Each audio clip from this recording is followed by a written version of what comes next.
goes down, everybody? Walker Dead here, back again with another video for you guys. This is my review video talking about Dan's Walking Dead Season 8 rewrites, Season 8, Episode 2, titled A New Threat.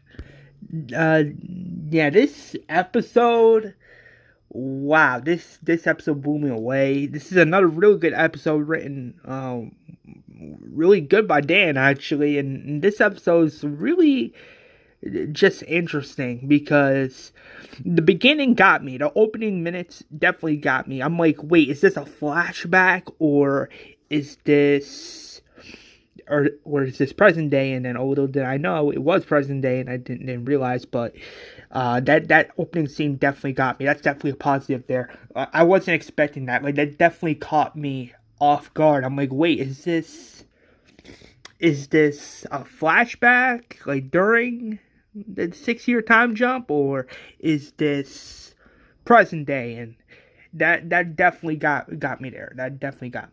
Another positive I have, Morgan. Morgan was actually pretty interesting in this episode. I mean, sure, it wasn't Daryl, but Morgan in this episode was really good. I really enjoyed the conversation between him and Carl, something they never really had in the show, and I was just amazed how Dan was able to have this scene in this episode and have it work so well, and especially with the Easter eggs and like callbacks, like that callback that Carl made, like, oh, you weren't right when we found you back in that town with all those traps. And I actually liked that because that was a nice little callback to season 3 of the Walking Dead TV show, which I really liked that because I'm like, oh, he mentioned he mentioned that scenario when he was younger, and I actually liked that. That was actually pretty like, wow, like, holy smokes.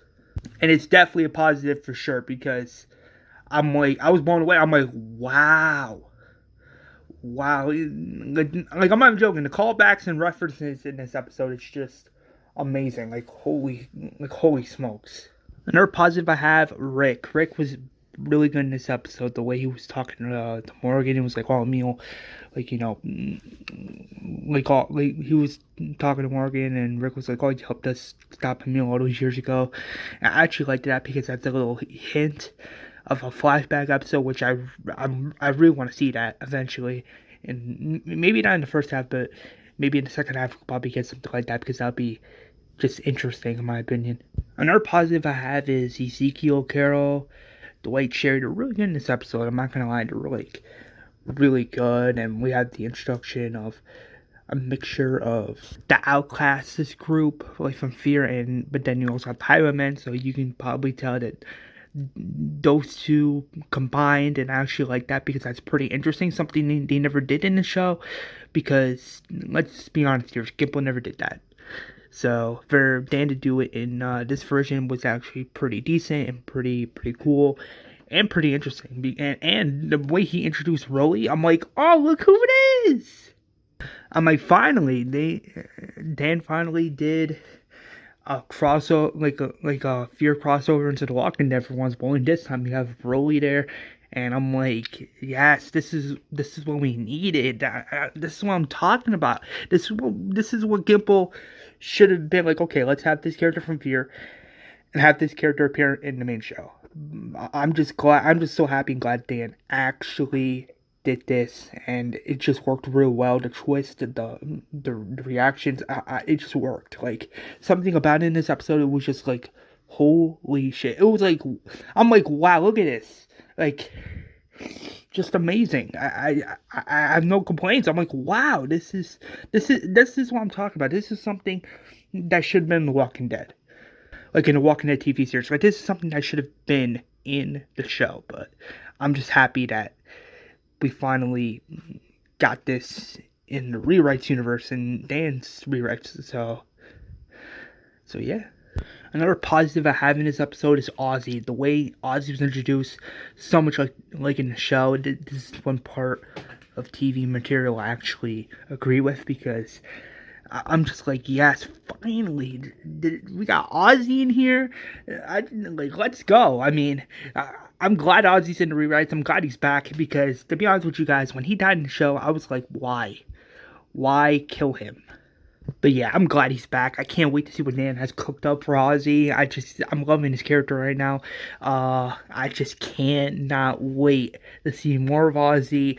I really hope Dan does a scene where Rick meets Ozzy and Rick's like, "Who are you?" I mean, that'd be pretty decent to see one day, or maybe in the second half of the season. Who knows? But I just I just can't wait because Rick meeting Ozzy is something the show never did. So let's see what happens. But yeah, Ozzy's introduction is definitely a positive for sure. Just wow. Oh my goodness. Luke, oh, sorry about that stupid little thing. But yeah, the next big positive I have in this episode is Luke. Luke in this episode, he was hilarious. Like, oh my goodness. Like, the way he was like, Rick, do you have any idea what this is? And then Rick's like, oh no. and then he's like telling Morgan and Rick like, hey, this is like, a really good instrument, and I don't know, something like that. It just cracked me up. I'm like, yes, this is what we need, like, character development and nice moments like this.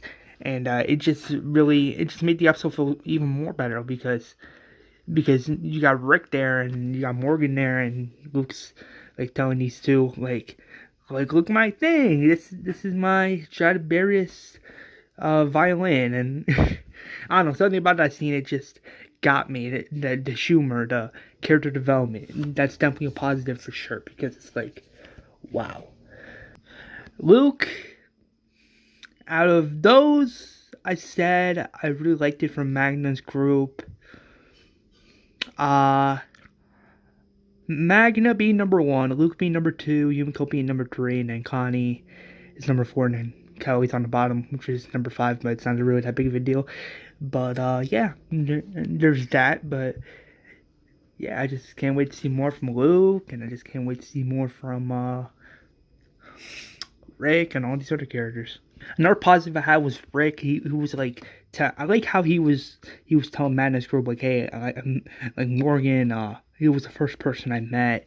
He's the one that taught me about how to kill walkers, and he's the one that taught me how the world was, and he's the reason why I'm the leader I am today. And actually, I really liked that scene. That scene got me, and it just shows how much Rick and Morgan evolved over all these years. And I'm just like, this is a pretty touching scene. Like, I'm not even joking. I'm like, wow, it just gives me, like, I don't know, something about it. It just gave me season 1 vibes. I'm like, wow, this is actually pretty, like, wow, I'm impressed. I'm not even joking right now. I'm honestly impressed. Look at this. This scene's amazing. So I'm like, why wasn't a scene like this in the show? Like, why? Just why? And yeah, and another positive, Rufus the dog. Seeing Rufus in this episode, I'm like, oh yay, another dog. I'm like, it's about time, because, well, I mean, sure, there's dog in the rewrites, but it just feels nice, knowing that there's like another animal, like, for dog to play with, and just to have, like, that connection from Fear into these rewrites. And it's just like, wow, this is actually pretty decent. And I like it. I have no complaints. Like, I like every minute of it. It's like, wow, this actually feels really good. And I'm just so impressed. Now I just can't wait for what's next. And it's definitely positive for sure, because I'm like, wow, just wow. Another positive I had was Maggie handing Ezekiel the charter. That was pretty interesting. Even though it was just, a flashback, it was still a pretty little interesting flashback, because Maggie really, like, a part that just shows a part of Maggie just wanting these communities, like, to come together and to just, come together as one, and not just, being far apart. I just liked that scene. It just felt so iconic, and something about that scene just sparks, like, the hype of what's coming, and I just can't wait. Another positive I had, how Rick and everyone from Madness group went to go visit Hilltop.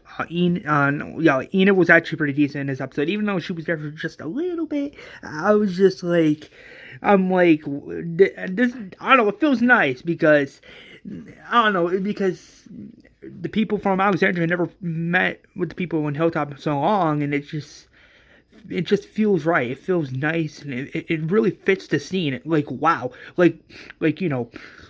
Carl coming out with like even though he has like Matt Bruce on his face, but the way he comes out, he's like shaking everyone's hand from a Madness group. Okay, nice to meet you, and Morgan getting a haircut, and he's like trying to get back in with everybody at the communities.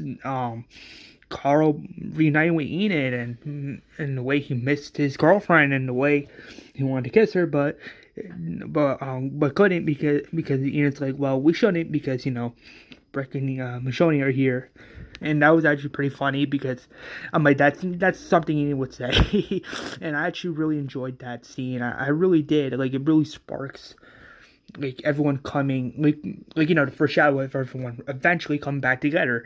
So I actually liked that. Here's where I go into the negatives, and again, this is a flaw, and this is a small negative. One of the negatives I have in this episode was Maggie. I mean, what the heck? Like, I'm not even joking. Can someone please correct? What did Maggie do other than telling Jesus to pull the cord, hanging Gregory? Like, other than that, can someone please explain to me what she did to... I'm like, bro. Not to be rude, not to sound too negative, but Maggie did nothing in this episode. I'm going to put that out there because, let's be honest here, what did she really do?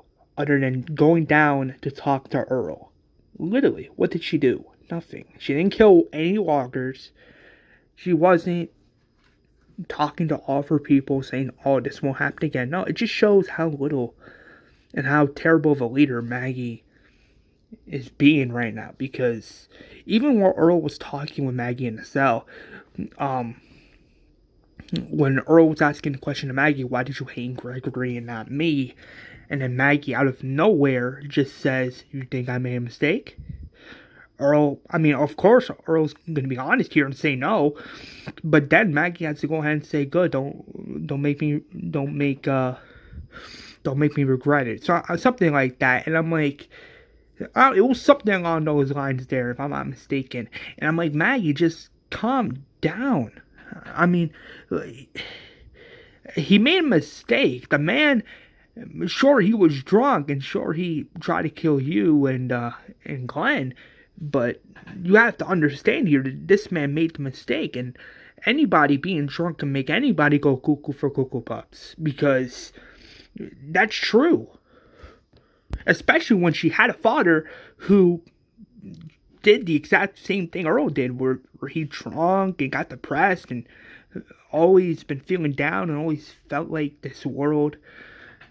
or always feeling like they need to just give up on this world. I mean, she should at least be a little understandable to that because there's no denying the fact that yes, she had a dad who did do the exact same thing Earl did, where he just drank and drank and drank.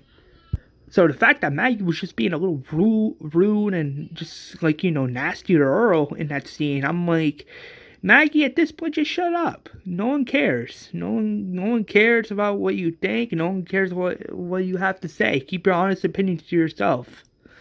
Because at the end of the day, your husband been proving that he's more the better leader than you. At this point, Dan should just kill Maggie. I mean, even if it's not in the first half, just have her become a Pike victim if that's the case. Because...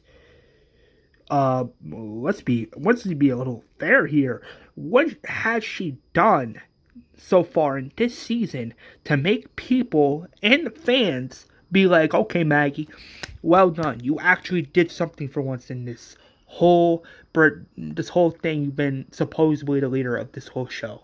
It's as if Maggie has become Terra 2.0 at this point.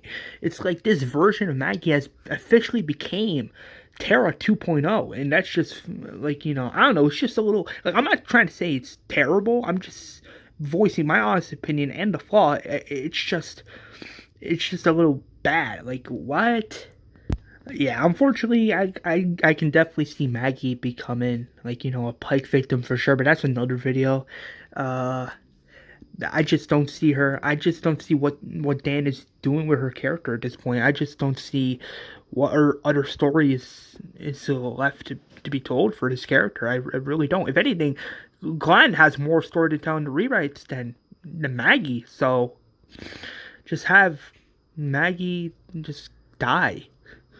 Just Maggie in the rewrites. I'm sorry. I just don't care. After all the annoying scenes that she's had, it's just ridiculous. I mean, I can understand both sides of the coin of where she was coming from, to hang Gregory for what he supposedly did to Glenn, but someone to be hanging like a person like that. I mean, that just shows that you're just being a dictator. Like, you like really just, I don't know. Like, someone hanging somebody, that's something that a dictator would do. That doesn't sound like something nobody would do. Rick would never do that. Glenn would never do that. Ezekiel would never do that. How even the White would never have done something like that.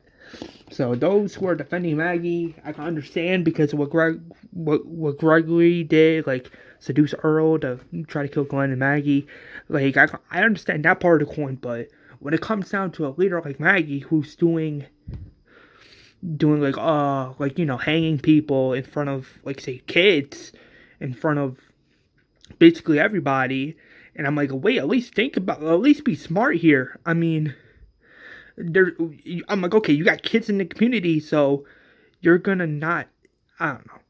It's like, bro, at this point, just have Maggie. I'm sorry, but Maggie's gonna have to go. Maggie, sooner or later, just have her die. Hell, even if you got a big daft plan for the mid-season finale, why don't you just pick Maggie over Glenn? Because Glenn's a season 1 character. Maggie's not a season 1 character.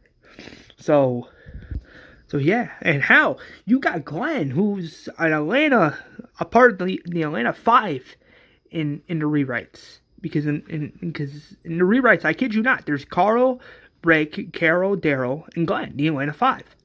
And then you got another season 1 character in there, which is Morgan. So why get rid of someone from the Atlanta 5 when you can get rid of a character that's being annoying and it's not even doing anything right now for the story? But yeah, that's my negative. That's my negative of the episode. That's my little flaw. I mean, I know I've been talking about it for like a few minutes, so I'm gonna go on to the next subject. Anyway, back to the positives. I liked the scene where Jesus was training Aaron. I really liked that scene, and that scene where he had the fake arm. I actually liked that because it's a little callback to season 7 of Dan's Rewrites, where Aaron got bit in the arm, and then Glenn had no other choice but to decapitate him. That was a pretty interesting little Easter egg. I actually liked that. Pretty cool, pretty interesting. I actually liked it. What he did with Rosita in this episode. I want more Rosita. I don't know why. I just need more Rosita. Give me more of her in the second half. Give us more of her in season 9 or 10 beyond. Just give us more Rosita. Hell, have Rosita as the next leader of Hilltop instead of Maggie. Have her as the leader of Hilltop. Forget her being on the council at Alexandria. Have her as the leader of Hilltop, even if it's not in the first half or the second half, even if it is saved for like next season. Just have her as the leader of Hilltop. Just show her as the leader of Hilltop. At this point, Rosita would be an even better leader than Maggie. At this point, Rosita would be an interesting leader of Hilltop. And I do think she would be a more interesting of a leader than Maggie. I really do. But yeah, other than that, Rosita in this episode, amazing. Just wow. Really good. The way she was running to survive, the way that she just didn't want to leave, leave Eugene, and that's something a leader would do. A leader would not turn their back on their own people. A leader would be like Rosina in this episode, where she was like, "No, Eugene, you gotta get back up. Don't give up." And that's a perfect example. That's an interesting, perfect example of that. Just saying. But yeah, she was real good in this episode. I hope they find Eugene next episode, because let's be honest here, something's coming, and I think we all know what that is. So I just hope to God they find him, and I just hope to God Jesus does not get his TV show death, because if he gets his TV show death, of course I'm gonna be like, well, that's stupid, because there goes your chance to have him in the Whisperer War in the rewrites. So, or hell, having him fight Beta when he comes down the door knocking. But I mean, we will see what happens for sure. Anyway, please like, comment, and subscribe. Please stay tuned for my Season 11A live stream coming later today at 7 o'clock. So please stay tuned for that. And stay tuned, because next week, meaning Thursday next week, I'll be back at it again with my review talking about Season 8, Episode 3 of Dan's Walking Dead rewrites, titled Evolution. So please stay tuned for that video. Please like, comment, and subscribe for more crazy videos like this in the future. Please comment down below. Please just like this video. Give it as much likes as possible. And as always, have a fantastic rest of your day. And peace out.